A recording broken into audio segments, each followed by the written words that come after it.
Mais um vídeo da série especial explicando Iron Maiden, agora para falar sobre Days of Future Past. Por que será que o Bruce Dickinson usou esse jogo de palavras, uma tradução literal, Dias do Futuro Passado? Vamos saber um pouco mais sobre isso?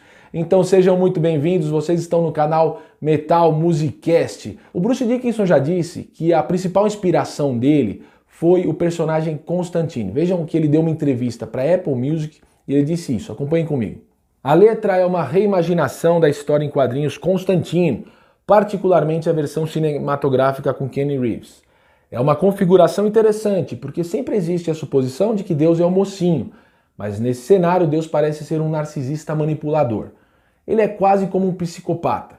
Vou fazer todas essas coisas horríveis com você e você apenas tem que me amar. Como isso funciona? É isso que a música pede. Se você já conhece o personagem Constantine, ele teve origem nas HQs, personagem que mora ali na Inglaterra, em Liverpool e tal, mas ele inspirou séries de TV, games e também o filme, que foi a base para essa letra, segundo o Bruce Dickinson. No filme, vamos falar aqui uma sinopse bem simples mesmo. O personagem principal, Constantine, ele é um anti-herói, ele não é aquele mocinho, aquele herói que tem valores morais, tem grandes virtudes, não, pelo contrário. Ele é arrogante, truculento, narcisista, ele é um anti-herói. Então ele desenvolve uma doença grave no pulmão e ele dá um fim à própria vida. Quando ele desce lá no lugar de fogo e enxofre, ele acaba negociando com o próprio Lúcifer. Ele acaba fazendo uma negociação ali, ele diz que já que ele quis descer para salvar a alma da irmã da outra personagem do filme, que havia tirado a própria vida também, e ele quis se colocar lá embaixo para substituir ela, ele fez assim como que uma boa ação, então ele não merecia ficar lá embaixo, vocês entenderam isso? E já que ele está assim, Lúcifer não vai conseguir ter a alma dele. Então ele diz, você tem que me levar para a vida de novo, porque senão eu não vou ficar aqui, eu vou para o céu. E aí Lúcifer concorda em deixar ele viver de novo, na esperança de que ele volte a cometer vários erros e volte merecidamente para o inferno. Quando ele fica na Terra de novo, ele acaba sendo quase que um caçador de demônios, né? Ele fica mandando os demônios lá para baixo de novo. Nessa história do filme, o céu e o inferno estão separados e a fronteira deles é a Terra. Então quando as entidades lá de baixo querem passar, o Constantine joga elas lá para baixo de novo. E ele tenta fazer isso para se redimir com Deus e para ir para o céu de novo. Essa é a sinopse básica do filme. Vamos ler a letra para ver se tem alguma coisa a ver. Eu trouxe alguns livros aqui para ler para vocês, alguns trechos. Vamos ver o que a gente tira de interessante dessa letra. Prestem atenção. A war in heaven in God's rage. Uma guerra no paraíso causada pela ira de Deus. He put me in this burning cage. Ele me coloca nesta jaula em chamas. Holy fury locks me in. Sua fúria sagrada me prende. Imprisoned by my deadly sin. Aprisionado pelo meu pecado mortal. Pessoal, aqui eu quero mostrar uma visão muito pessoal, a leitura que eu fiz disso. Me parece que o Bruce Dickinson pegou referências bíblicas para escrever essa letra. Ele pode ter partido como inspiração inicial do personagem Constantine, mas para escrever a letra me parece que ele voltou ao livro de Apocalipse, que está na Bíblia. Aliás, não é nada incomum isso. O livro de Apocalipse já foi citado na capa do Peace of Mind, capítulo 14, do livro de Apocalipse. Agora na The Writing on the Wall, eu vou ler para vocês um pequeno trecho do livro de Apocalipse e vocês vão ver como tem a ver com essa parte da letra. Acompanhem comigo. Livro de Apocalipse, capítulo 12, versículos 7 e seguintes. E houve batalha no céu. Miguel e os seus anjos batalhavam contra o dragão. E batalhavam o dragão e os seus anjos. Mas não prevaleceram, nem mais o seu lugar se achou nos céus. E foi precipitado o grande dragão, a antiga serpente, chamada o Diabo e Satanás, que engana todo mundo. Ele foi precipitado na terra e os seus anjos foram lançados com ele. Vejam que tem a ver com o início da letra, que eu li para vocês. E a gente vai ler agora também um outro trecho dessa mesma letra, que se parece muito com isso que foi lido do livro de Apocalipse. Leiam comigo. Hark your angels, hear my call. Ouçam anjos, ouçam meu chamado. Father, witness to my fall. O Pai é testemunha de minha queda. Between the lines of sin and pain. Entre as divisas do pecado e da dor. I walk the earth, now doomed again. Eu agora caminho pela terra, condenado novamente. E aqui tem uma estrofe também que parece remeter a Jesus. Parece que esse eu lírico da Days of Future Past está falando em relação a Jesus. Prestem atenção, vou ler para vocês. Once crucified, you forgave it all. Uma vez crucificado, você perdoou tudo. But my own life condemned to fall. Mas condenou minha própria vida à queda. Where's the glory in your name? Onde está a glória em seu nome? My twisted soul still burns in flame. Minha alma perturbada ainda arde em chamas. Se a gente pega a Man of Sorrow, do disco Accident of Birth, ele já fala sobre isso. É uma menção a Aleister Crowley, misturando com Jesus Cristo. Na Road to Hell também. Querem ver? Eu vou ler para vocês o que está nesse livro com essa explicação. Prestem atenção. Na verdade, ela foi escrita para um filme em que estive envolvido. Eu estava escrevendo um roteiro e o vendemos para a América. Era um roteiro sobre Aleister Crowley. E não vou entrar em detalhes de qual era o enredo e tudo mais, porque é uma boa história e alguém vai roubá-la se eu contar. Mas a música título do filme ia ser Man of Sorrows, e o garotinho na igreja, na fala de abertura, é o jovem Aleister Crowley. A música é do ponto de vista, sabe, o que faz uma pessoa querer ser assim. Ele disse que em sua vida queria ser o homem mais perverso do mundo. Ele queria ser o anticristo e a besta e tudo mais. E a questão é por quê? É sobre o que faz alguém querer ser assim. E eu voltei no passado e houve um acidente na infância dele em uma igreja. E eu apenas coloquei aquilo como ponto de partida. Isso está no livro Holy Smoke, Iron Maiden nos anos 90, de autoria do Martin Popoff. Se a gente continuar lendo, o próprio autor faz uma consideração a respeito dessa letra e da Road to Hell. Prestem atenção. O próprio título é uma referência bíblica, o livro de Isaías 53, com um homem triste sendo Cristo, que assume os pecados da humanidade. Mas onde Cristo os assumiu e os absorveu sacrificialmente, por assim dizer, Dickinson está sugerindo que Crowley os assumiu para amplificá-los e emaná-los. Em outras palavras, Cristo está limpando o lugar e Crowley está ansioso para fazer uma sujeira. Se isso parece chocante, Road to Hell segue o mesmo terreno diabólico, sugerindo que Cristo na cruz está a caminho do inferno, depois de morrer, como uma espécie de ingratidão por suas boas ações a serviço da humanidade. Bruce agora tende a afastar sua fase Crowley e ocultismo geral do início de sua vida. Na verdade, ele nunca deu a entender que acreditava em nada disso, apenas uma mente curiosa que gosta de coisas interessantes, uma boa história. E, obviamente, isso lhe serviu bem. Bruce sendo capaz de encapsular enredos intrigantes com frequência e com um alto nível de qualidade. O Iron Maiden, em geral, gosta de fazer algumas provocações, de gerar alguns debates e reflexões, em especial quando é letra do Bruce Dickinson. Esse sim, um grande provocador, ele é um homem muito inteligente, é erudito, lê muito, tem formação em história, ele gosta de literatura, filmes, HQs, e ele traz essas questões religiosas, políticas, sempre para suas letras. Não que o Bruce Dickinson esteja fazendo uma música confessional, de pregação, de fé, nada disso. Ele só vai buscar para criar uma boa história, para criar uma reflexão.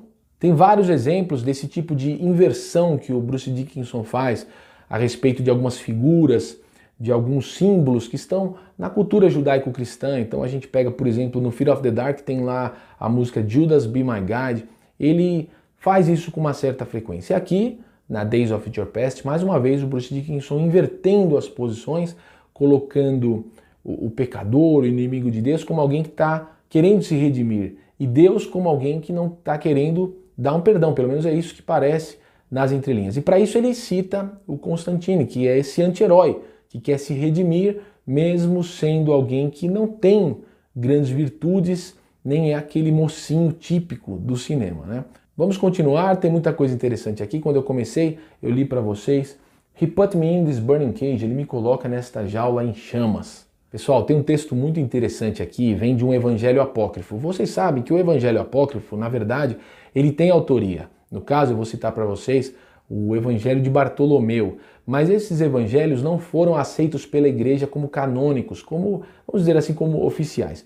Mas leiam comigo para vocês verem como tem a ver com essa estrofe aqui do começo da Days of Future Past. Prestem atenção.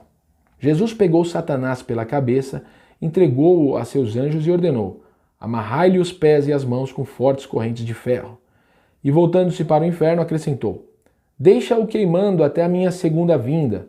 Somente um pequeno número de seus satélites terá autorização para agir sobre a terra. Satanás foi aprisionado por 560 anjos e amarrado com uma corrente de ferro que soltava fogo. A figura do demônio era como a de um dragão. Interessante isso, né? A gente sabe que o Bruce Dickinson gosta muito de leitura.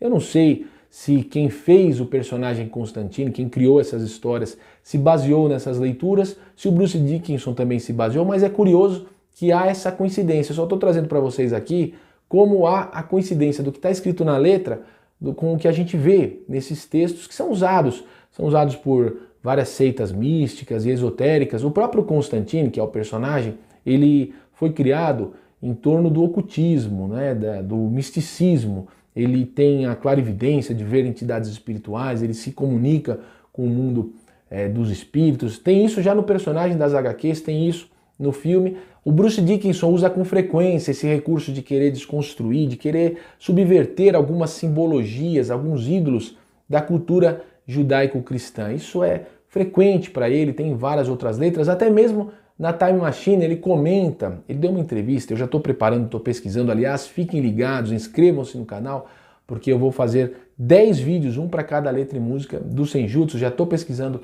para Time Machine, e tem uma entrevista em que ele diz que se ele tivesse uma máquina do tempo, eu vou deixar você ler, eu vou ler para vocês, vamos ver o que o Bruce Dickinson disse. O repórter pergunta, se você tivesse uma máquina do tempo, para onde ou quando você viajaria primeiro? E o Bruce Dickinson responde, eu voltaria para a ressurreição de Jesus Cristo. Na verdade, eu gostaria de ficar do lado de fora da tumba e dizer, ok, já se passaram 3 dias, é uma maneira horrível de passar a Páscoa. Já era hora, tudo bem, vamos dar uma olhada em você então. Vamos ver se isso foi apenas simbolismo e besteira. Acho que há alguns eventos seminais como esse.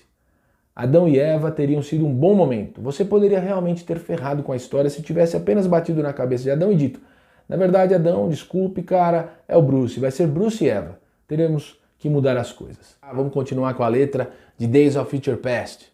Every hour the Shadow King, a cada hora o Rei das Sombras. Wonders what this clock will bring. Pergunta o que seu relógio trará. I've lived and loved and that's for sure. Eu vivi e amei, tenho certeza disso.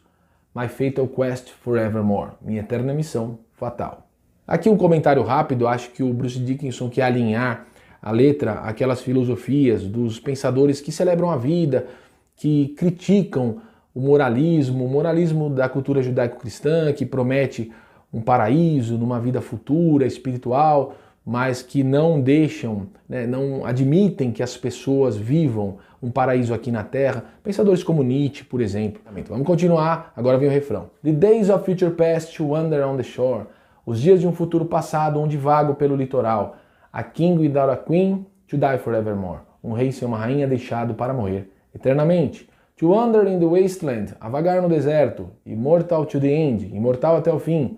Waiting for the judgment, esperando pelo julgamento. But the judgment never ends. Mas o julgamento nunca acaba. O que vocês acham? Parece aqui uma referência ao livro de Apocalipse, de novo, né? Ao julgamento final, à consumação do mundo, ao final dos tempos.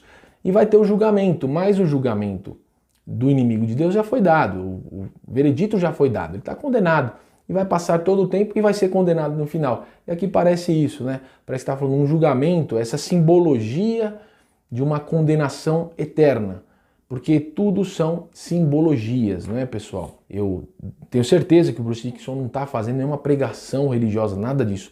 Ele só usa essa temática que está na cultura judaico-cristã, que é uma confissão de fé para muita gente, mas para outros é apenas cultural. Ele usa isso como matéria-prima para criar suas histórias, suas letras, para trazer isso para o Iron Maiden. Vamos terminar, vamos falar sobre a música. Essa faixa é o mais perto que você vai chegar das eras de Peace of Mind, 1983, ou Powerslave, 1984.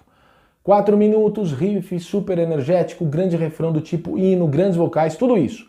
Riff incrível de Adrian e basicamente nenhum solo de guitarra. Eu peguei esse texto do portal iplash.net com tradução do Igor Miranda. Realmente é uma música mais curta, mais rápida, mais direta. Ela nos remete a muitas das músicas que estão ali nos clássicos do Iron Maiden. Ela poderia tranquilamente figurar no tracklist de The Number of the Beast, Peace of Mind, Powerslave.